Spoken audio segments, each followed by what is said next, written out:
for me, lower hanging fruit is people who are actively raising their hands to sell their home. Home valuation, there's a possibility that that person is raising their hand to sell. But when I'm calling expired listing, when I'm calling for sale by owner, those are people who have said a sign is sitting in my yard or was just taken out of my yard. And I'm of the firm belief that between 11:59 p.m. the day before a listing expires and 12:01 a.m. when that listing contract expires, nothing has changed. So that individual whose listing has expired still has a desire to move. That to me is lower hanging fruit. And by that token, I know there's more immediate opportunities in that list of people. So I have to pick and choose the very specific opportunities. I have a handful of questions that I would just love to ask. Yeah, for sure. Well, you shared this on one of the group calls. I can't remember what day it was, but on one of our group calls, you shared the fact that you've done most of your business just from cold calling. You said this headset right here, I've done thousands of calls from this headset. Yep. Why would someone like you, obviously your skills are incredibly refined at this point in your career, but why would someone like you, who's awesome at cold calling, who has been successful with it in terms of converting these people that you're talking to, why would you even look for something like Meskula that makes you pay for leads? You have to pay for a program. Why would you even join something like Meskula? So for me, what it comes down to is bandwidth. So especially like having taken on the new role as like a managing broker and everything else, what I've figured out is that my bandwidth is rapidly depleting. And so when I see something like what Meskula does, it's basically counteracting that depletion of bandwidth. Yeah. It's giving me a zeroed in list of people to reach out to. I don't look at Meskula as the lead conversion piece. They're simply they're one more way to target a specific list of people. And that's all it is. The rest of it has to be up to me. Like it has to be. Yes, there's the bot, there's everything else, but when it comes down to it, I have to be the one to set the appointments, to do the work that's involved in conversion. So I guess long story short is like it's a matter of just speeding up the process of finding the right people to call, and it's a different group of people. Whether you're talking about investment trading or anything else, like diversification is always a big deal. And so it diversifies a lead source. I've tried for years to crack the code on online home seller leads. I've never been able to figure it out, where you guys obviously have. And so it's just one more, there's a hierarchy to leads, I feel like, as far as speed to lead and stuff like that. So I know my lowest hanging fruit are people who are already raising their hands for sale by owners, expireds, that sort of thing. That's great for right now. The way I see most of the Meskula business that it looks like I'm gonna have is those are database built. That's building my pipeline. That's filling the pipeline and sifting through. And obviously, occasionally you're going to come across. I feel like you're going to come across one that's like ready to go now. But for the most part, it's building the pipeline. And I've always been a believer that you have to have a mix of right now stuff, and because I plan to be selling real estate a year from now, 6 years from now, 10 years from now. So if that's true, and you can build this pipeline, and I think I talked about on one of the separate coaching calls, pipeline maturity, like eventually that pipeline matures and those deals start just happening of their own volition. So that's a big part of it.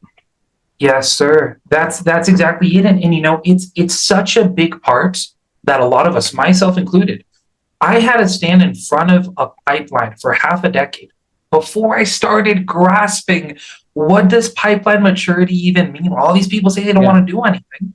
How do you, well, maybe you can walk me through your experience. Has it always been this crystal clear for you, understanding that, hey, there's going to be some people? No? What was your process like? No.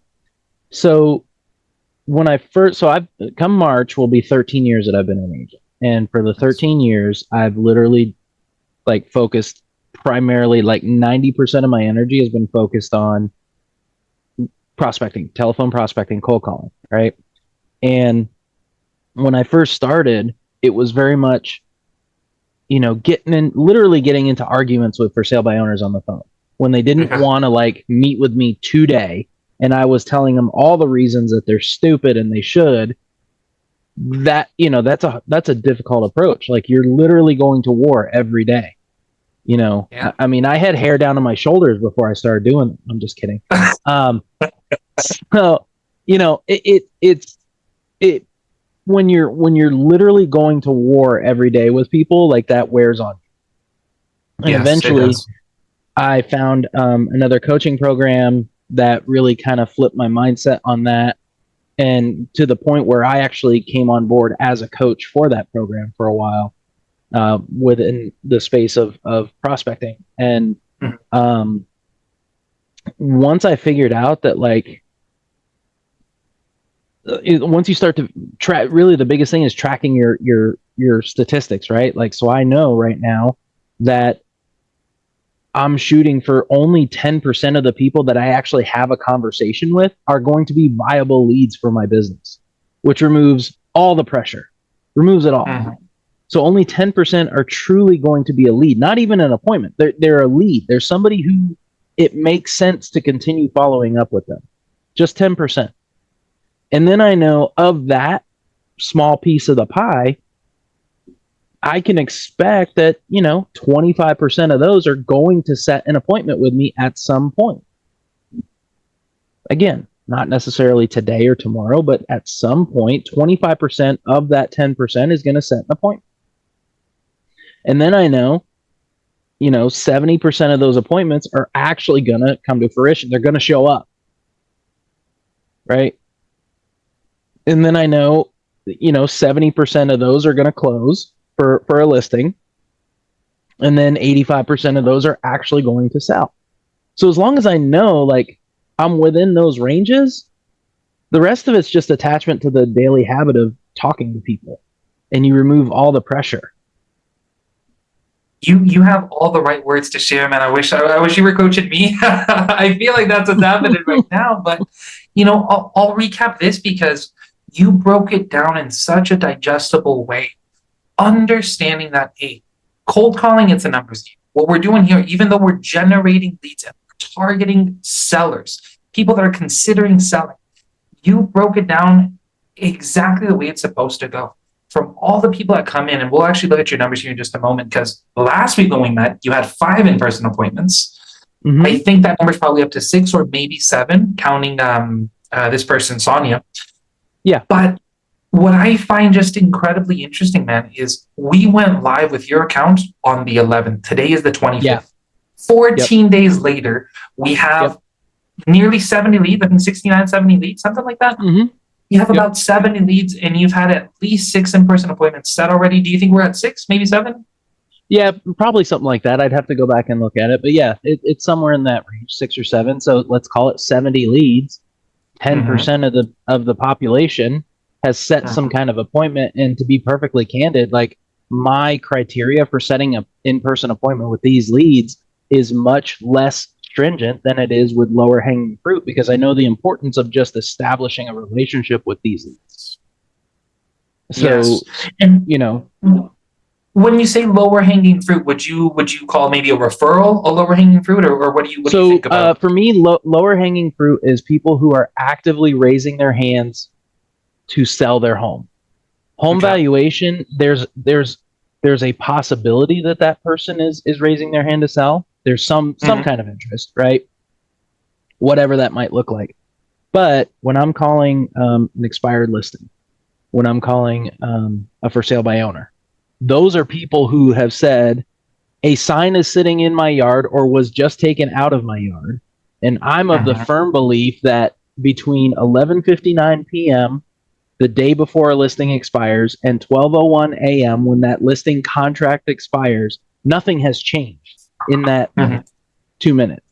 So that individual whose listing has expired still has a desire to move. That to me is lower hanging fruit. At the and by that token, I know there's more immediate opportunities in that list of people. So I have to pick and choose the very specific opportunities I'm going to go and meet with, because most of those, if I were to separate it by lead source, like I'm going to list more expireds on that first appointment than I am home valuation. That's just how it's Mhm. going to go. So home valuation leads I know are going to be a longer run lifespan on the lead from initial contact to listing to from initial contact to client versus an Mhm. expired. It's not uncommon that I could easily call an expired this morning, set an appointment for this afternoon, and have their house on the market the following week. Like that's normal. Yeah, they're ready. Versus a home valuation is like, hey, we're curious. Oh, this guy asked the right questions to figure out that. Take Sonia as an example, going from I was just curious about the value to, by the way, the foreclosure sale is scheduled on my house. Like that's pretty interesting, right? Mhm. Um, but that's to me is unusual in home valuation leads, and I could be completely wrong. Like we just said, I'm 2 weeks into working with these leads, so I could be completely wrong, but that's an unusual case. Yes, no, and I think you're right. Not most people clicking on these ads will go into foreclosure. They don't have a date set for Yeah. this already. Yep. Most people, as you've already seen on our Thursday call reviews, I'm just kind of curious. I'm just gathering information. Mm-hmm. Very similar to, well, you already know this, man. Even your post said, Yeah. like 90%, most people, they're going to say this. Yep, And it's a knee jerk. It's the same thing as you or I walking into Target and somebody says, "Can I help you find something?" You say, "Nope, just looking." When in reality, you have a very specific thing and you have no clue where to find it, and this person could probably be of help. But we're yeah, still gonna say, "I'm just looking." oh yeah. Like it's just how it is. It's And it, it's it's, yeah. oh, go ahead, go ahead. I, It's our croc brain. It's yes, it our is. it's the fight or flight syndrome. We've been approached by a salesperson. Oh gosh, flee, flee. That's just what we do. Yes, So sir. that's why I ignore 99% of all those first responses. I Mhm. don't ignore them in the sense that like the individual thinks I'm ignoring what they said, but I'm just kind of glossing over it and moving into, digging a little further as to what's actually going That's exactly it. And I believe that for most people, that is the winning piece. That's the key piece that they're missing. Because we on. hear this initial reaction, and we just talked about it a few days ago. We hear this initial reaction, and you already know this. My whole response if somebody says, I changed my mind, I'm such a kind person. I want to let you go already. Rob, just go ahead, continue living your life, man. That's fine. Yeah, yeah, But I noticed I'm not doing Rob any sort of favors by just saying, no worries, man, you change yep, your mind. I'll get off the phone right now. What yep, would be a lot more helpful, and I know you already know this. Hey, Rob, I get it. We change our mind all the time. I still want to make sure I'm being as helpful as possible. Would this number still serve you any sort of yep, anything, right? Is it yep, valuable at all? And you yeah, understood this. You understand this piece beautifully. So just before we dive right back into your account, then just last couple of questions. You've only been with us a couple weeks since you've been live, and you've probably been with us for a few weeks since you signed on. yep. What are, and again, I know, not even being the full 30-day mark, it might be a little too soon, but I do want to know, what are some things you like? What are some things you wish were a little bit better? What are your initial thoughts being this your first month? So start to finish, the whole first, the patience that the entire team had with me before I even signed up, because I know I had conversations with Aaron, I had conversations with Conrad, with all kinds of people, multiple conversations, and I know I was that nightmare of a prospect for the business that just kept planting my feet. So the patience involved in behind the scenes of the whole team at Meskula has been amazing. The onboarding process has been fantastic. I love how everything's laid out.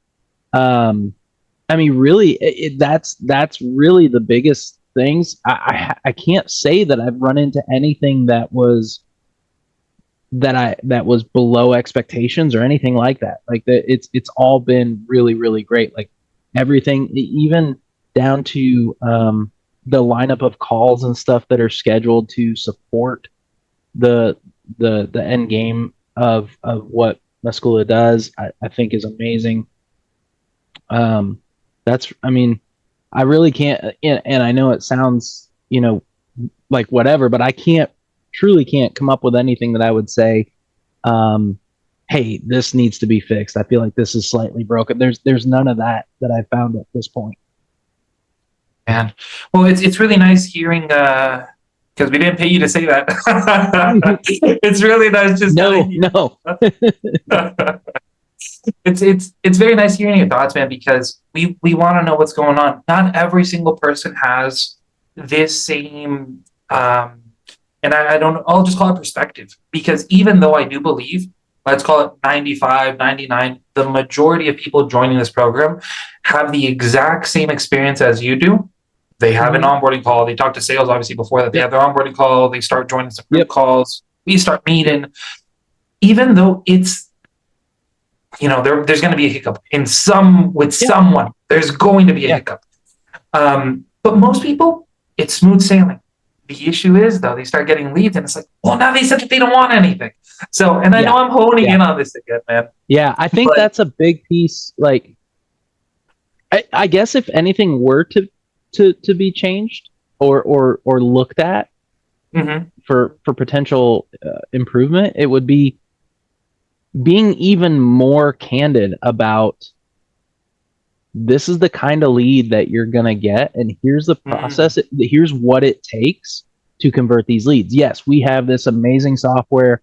The booking bot is amazing, like all this stuff is incredible, and yet even with all of that, here's what it's going to take. mhm, You're going to set a bunch of appointments and they're likely not going to show up in many cases. And when they don't, you need to be prepared to handle that. You need to, just being more candid about that, because I've been around real estate agents long enough to know that every single one of us is looking for that bright red shiny easy button. it And is. and it's so tempting to fall into that. And as soon as, it's funny to me that real estate agents, we think in exact opposite term, or we think in the same exact terms as how we build our own livelihood, that when I get a final result is when I'm going to pay something, and if I don't pay it like that, then I bet damn well better get a really easy result based on having given you my credit card number. And Mhm, that's just not how it is. It's still, again, the lead generation portion of what Meskula does is just creating a nice targeted list for you to convert as an agent, not the other way around. mhm. And on those occasions when the booking bot does book something, that to me is icing on the cake. Sweet. I still have to do the appointment. I still have to, in most cases it's going to be a phone appointment, which means I need to figure out how to turn that phone appointment into an in-person appointment if it makes sense to do so. Yes, So, sir. it's that's the biggest thing I would say is maybe just being painfully candid and transparent about the what is really truly required to Mhm. convert leads like this. And just to add a little follow-up question to that, do you feel like there was anything misleading? Because I want to make sure we No, can make this process. There was nothing I misleading. I I don't. I don't, but I'm also the guy who has spent years, calling people who had no interest in talking to him. Yeah. So to me it was just another list of people who, yay, they expect a call from me. They don't necessarily want to, they just wanted to click a button and get their online estimate, but at least there's expectations that they know somebody's going to reach out. Mhm. So that's what, like, that was just my perspective coming into it really doesn't matter any form of lead generation or marketing. That's always my expectation is, I, there's work required on my end. Work, like I, yes. you know And sort of as a last question, it's maybe going to sound just a little bit redundant, because I know right now you were just sharing, be completely candid, be as obvious as Mhm. possible with anybody joining. Yeah. If you were onboarding someone, if somebody's thinking about joining the Meskula, what's the first thing you would tell them? How would you best prepare this person? I would start by asking how, like, I'd want to know their expectations, like crystal clear, like in a perfect world, in 30 days, what's happened for you with this portion of your business, like these particular leads, or this, like, what is the perceived outcome 30 days from starting, and then start to unpack that. Well, I think I should have, I'm hoping to have, in 30 days, I would hope to have a listing. Cool. So if that's true, what is your contribution to that? What did you contribute to getting that listing? Oh, I did. I do the listing appointment. Okay. So how does the appointment get set? How did, like, kind of reverse engineer the expectations, and then go, okay, so totally, I love all that. Now, after serving as many agents as we've served, let me break it down for you what it looks like, the roadmap from onboarding to first listing, and what the best agents that we have in our program, what their process looks like. And then you tell me, is that what you're willing to do? Mm. It's no different than any form of business planning, right? Like, I can sit down with an agent and say, okay, what can you, like, if somebody tells me I can get on the phones and make calls 3 hours a week. Okay, cool. So I know, based on averages, you're going to talk to 7 people an hour. So you're going to have 21 conversations. I know 10% of those conversations are going to be a lead. So you're going to generate probably 2 leads a week from. I can reverse engineer and then say, okay, based on what you're willing to do, here's the most likely outcome for your income.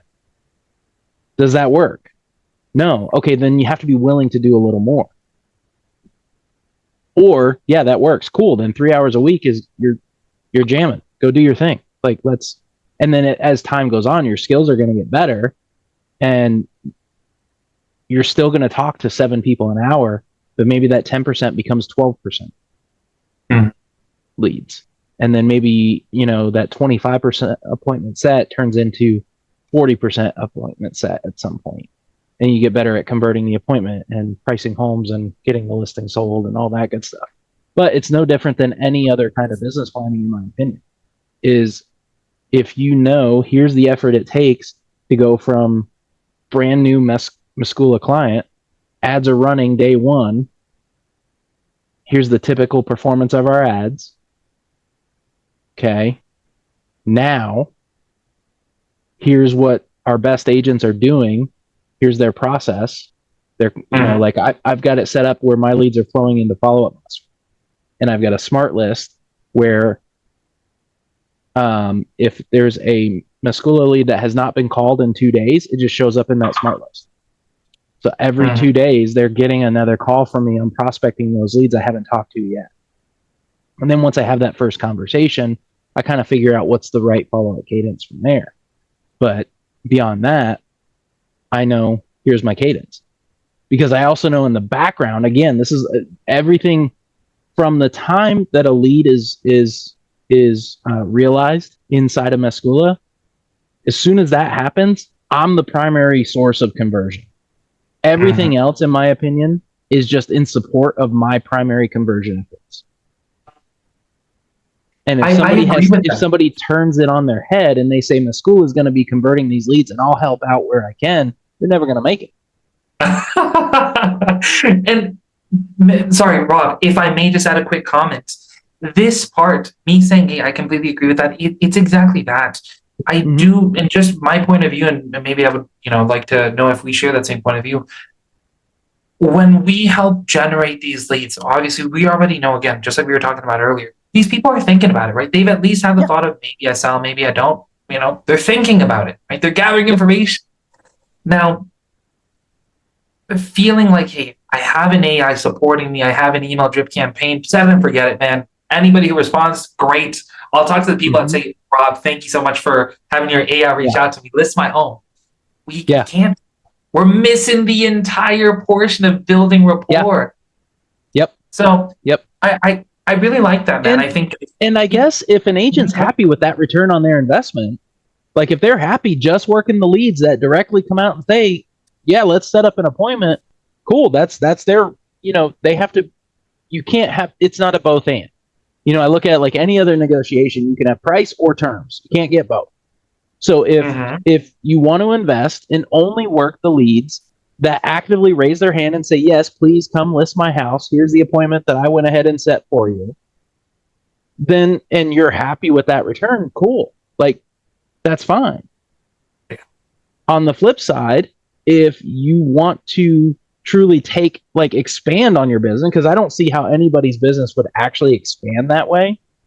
I would get, I mean, I don't know for sure, but I would guess you might do what, two or three listings a quarter at best, probably closer to two or three every 6 months to a year, trying to work that way. Probably. So is it worth it to do three listings a year and spend that kind of money on ad spend to you? If it is, cool, do your thing. To me, it wouldn't be.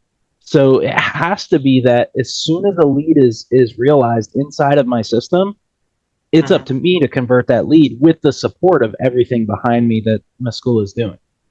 Yes, sir.